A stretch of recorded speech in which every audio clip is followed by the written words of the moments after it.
mother's 87, and some of the conditions that are affecting her is her arthritis. It's pretty severe.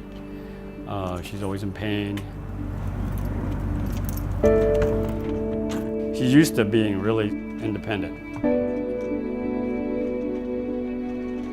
She was an RN nurse at Virginia Mason for many years, and also on the side she was also a nurse for a nursing home. So it's from being a volunteer helper, now she's the, recipient. He is a very good son of mine. I'm her only child. Becoming a caregiver for your spouse is quite a transition because you're watching him decline.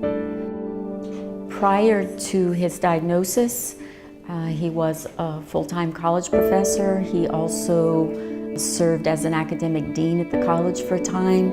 He also was over an online program which raised a lot of funds to help the school stay afloat. And I worked full-time, and life was just great. Then all of a sudden, life came to a pretty quick halt with losing his job. He had a meningioma cyst, which was radiated, gamma knife surgery 3 years ago. And the neurosurgeon said, we have more here than just a cyst. We have a dementia, and you need to see a neurologist. And so he had the neuropsych testing and an EEG, and we soon found out after that that he had a dementia. And so it drastically changed our lives. Give me a kiss. Oh boy. I became my mother's primary caregiver in 2010 after the loss of her husband. This is Johnny. She's my mother. She's 93 years old. And I wanted her... my age. Well, sorry. My husband and I are caring for a 27-year-old young woman who is on the fetal alcohol spectrum. We adopted her at 8 months, and 27 years later, she has severe mental illness, which makes it she's unable to work, and she doesn't leave the house very often, and she has mood changes, all of which is very challenging to us. She doesn't like to be left alone, causes her to have a lot of anxiety. It's very challenging to raise a young person like that.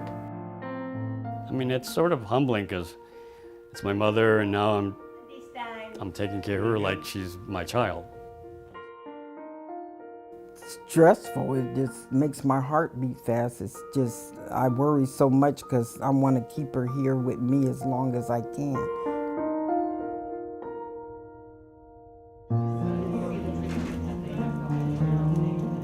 Sound Generations it's great because we're an umbrella organization and we all work together as a team. So I'm with the Caregiver Support Program, but I depend a lot on Pathways Information Assistance, the Meals on Wheels program, minor home repair. We all refer back and forth to each other. Our mission is to support people to live as healthy and independently as they can. Oh, hi. Good to see you.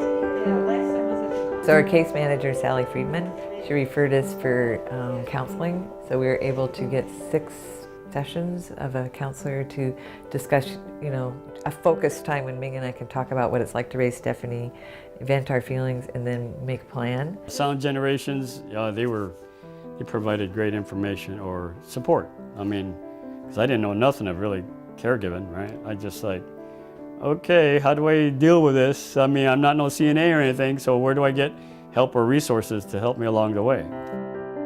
Now take your brakes off. This one? Yeah, and that one too.